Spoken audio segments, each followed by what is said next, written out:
I'm Douglas Mason, CEO of Naturally Splendid, symbol NSP on the TSX Venture Exchange. Naturally Splendid is a biotechnology and consumer products company focused on the global cannabis and health markets. Naturally Splendid is expanding distribution in this rapidly growing market with products currently in Canada, the USA, South Korea, Germany, and Australia. To view our comprehensive company presentation and for more information, please visit our website at naturallysplendid.com. You're listening to HowStreet.com radio, available online at TalkDigitalNetwork.com. Welcome to HowStreet.com radio, the online source for market opinions. Here is Jim Goddard. My guest is Mish Shedlock, editor of Mish's Global Economic Trend Analysis on maven.net/MishTalk. Welcome back to the show, Mish. Pleasure to be back on. President Trump still addressing the press as we speak right now. He says if President Xi of China sat down with the protesters in Hong Kong, he could settle their dispute in 15 minutes. Is this something that could be settled in 15 minutes? It can't be settled in 15 years, perhaps. The Hong Kong is going to want to remain with its own authority, and China is not going to let that happen. There's not going to be a resolution to any of this. The citizens of Hong Kong view themselves as citizens of Hong Kong more so than they do citizens of China, and of course China feels the opposite. It's going to take a long time for that to change. Is there a good chance the Chinese army will roll into Hong Kong? If the escalations continue, that's very likely. I saw some reports today, incorrect actually, that it already started, but it didn't. More fake news, if you would. We'll see. I don't see much chance of this simmering down quickly. But if it doesn't escalate from here, maybe China holds off for a while. But this notion that Trump could lead some sort of agreement, they want him to butt out. And the whole thing, yesterday, Trump is sounding increasingly desperate. There was another tweet just a little bit ago saying, China wants a deal really badly. Excuse me, who wants to deal really badly? Who is it that rescinded some of those tariffs in an effort to save the Christmas holiday season? Who is it that really wants a deal? I think China is fed up with Trump. Who can blame them? And not that China is wearing white satin or anything here. China has a lot of faults, but they're sick of Trump's flip-flopping here, and I think that China would really rather deal with a Democrat president here. And if that's the case, maybe they're just going to not do a deal until after the next election. What does that do to the U.S. markets in the meantime with all this indecision and uncertainty? Well, I just look at the bond market. I think the bond market is speaking actually with the same language that manufacturing is. This time, however, it's together. We had retail sales report out today. Retail sales were actually up a surprising 0.7%. And excluding autos, they were up a full percent. All of that was on the basis, or nearly all of it, was on the basis of Amazon. In the last 3 quarters, sales at non-store retailers like Amazon up 15%. Wow. General merchandise stores down 5%.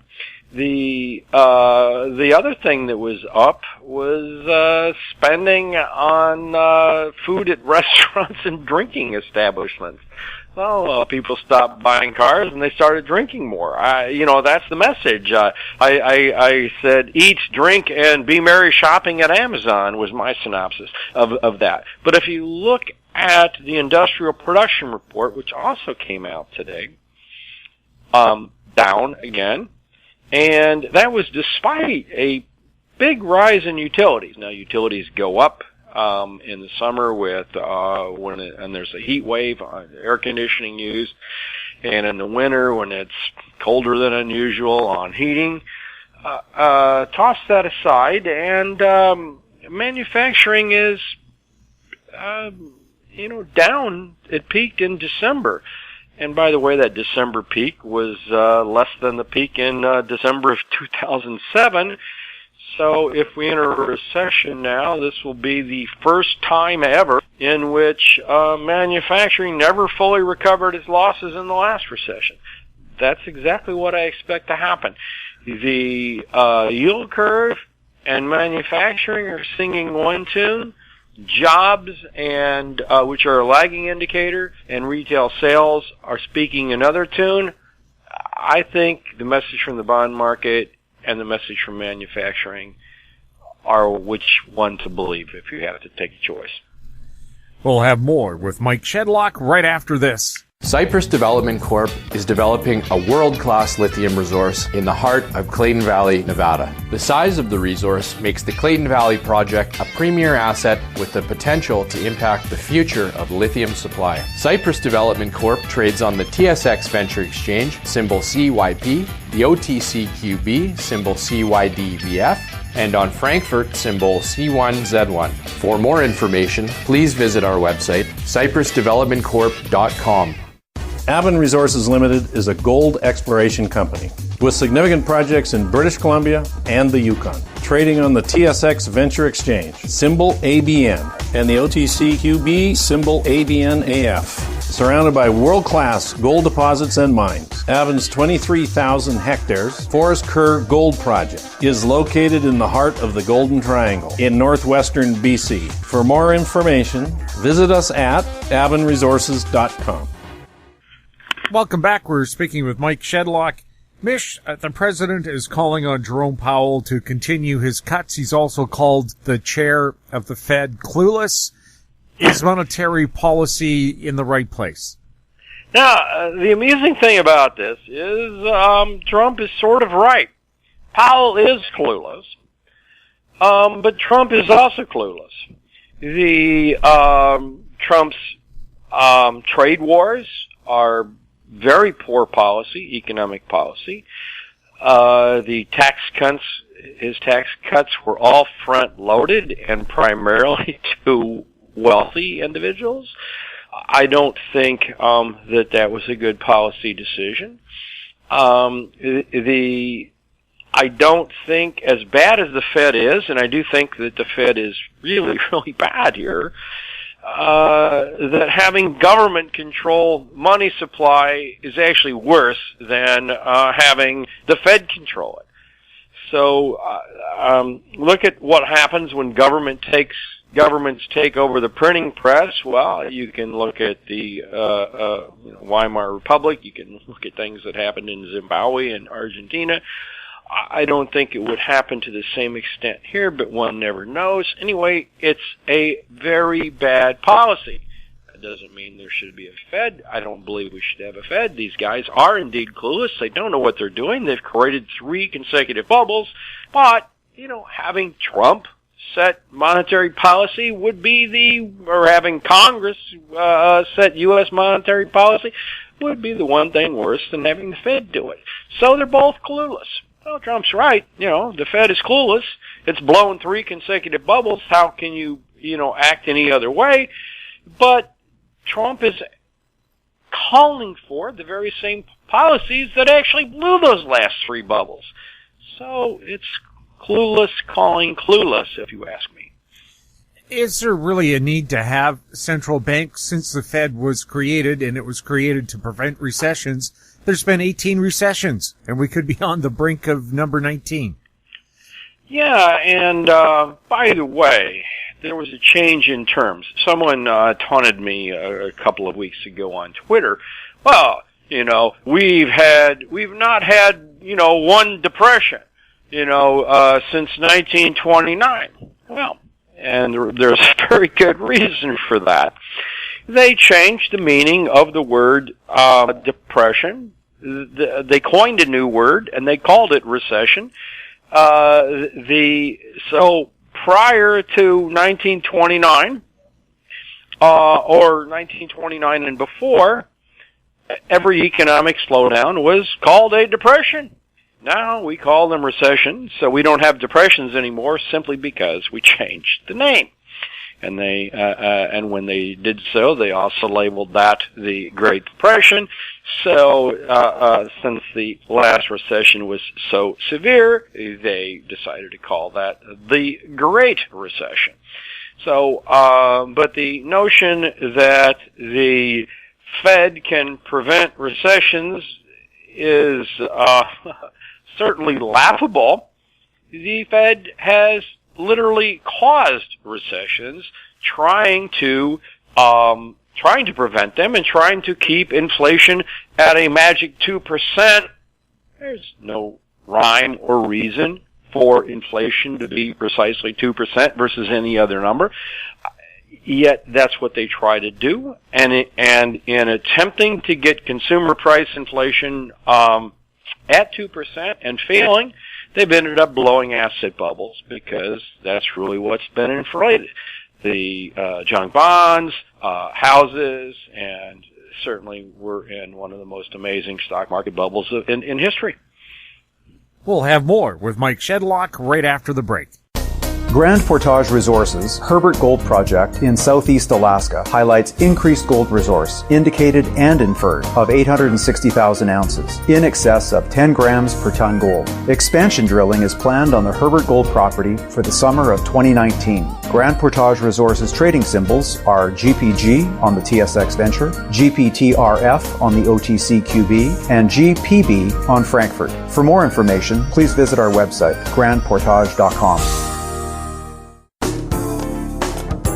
Don't miss out. Stay informed. Receive the HowStreet.com weekly recap with thought-provoking podcasts, radio, and articles delivered to your inbox. Sign up for the HowStreet.com weekly recap on our homepage at HowStreet.com. Welcome back. We're speaking with Mike Shedlock. Mish, how bad are things in Europe?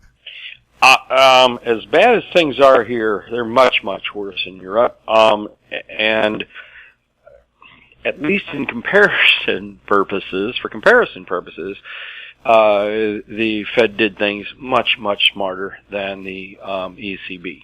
The ECB has negative interest rates. Switzerland has negative interest rates. All of Europe, except for the UK, pretty much has negative interest rates.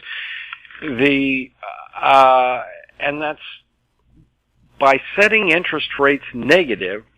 Banks have to pay interest on excess reserves, and it is the ECB and the Fed that create the excess reserves. When the ECB or the Fed buys assets, they create excess reserves. So here they are artificially creating these reserves, and then charging banks to hold them. The idea here is to get banks to lend.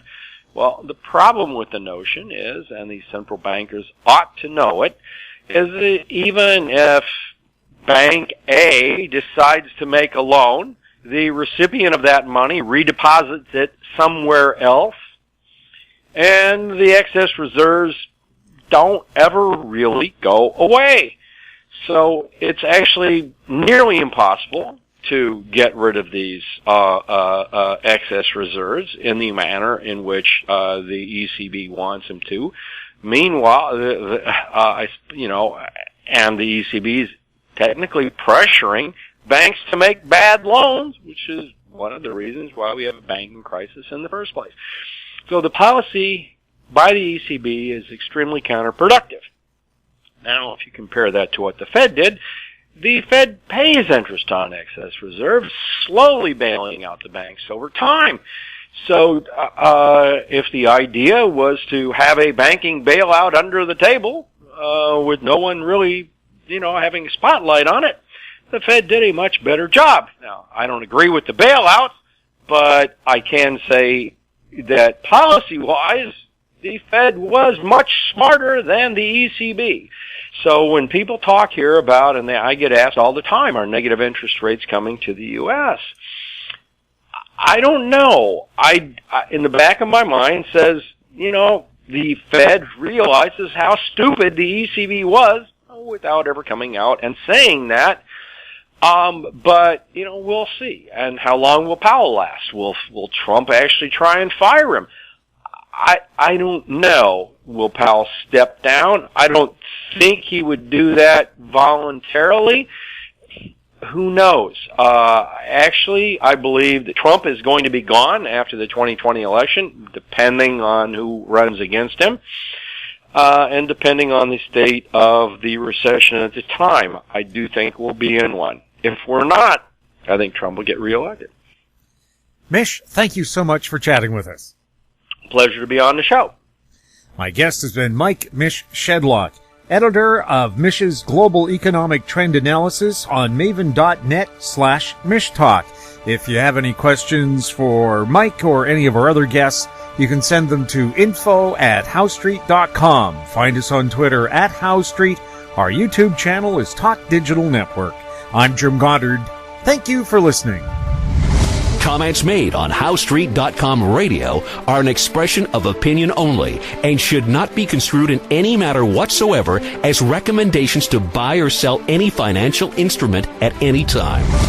Available online at TalkDigitalNetwork.com. HowStreet.com radio is a production of HowStreet Media Incorporated.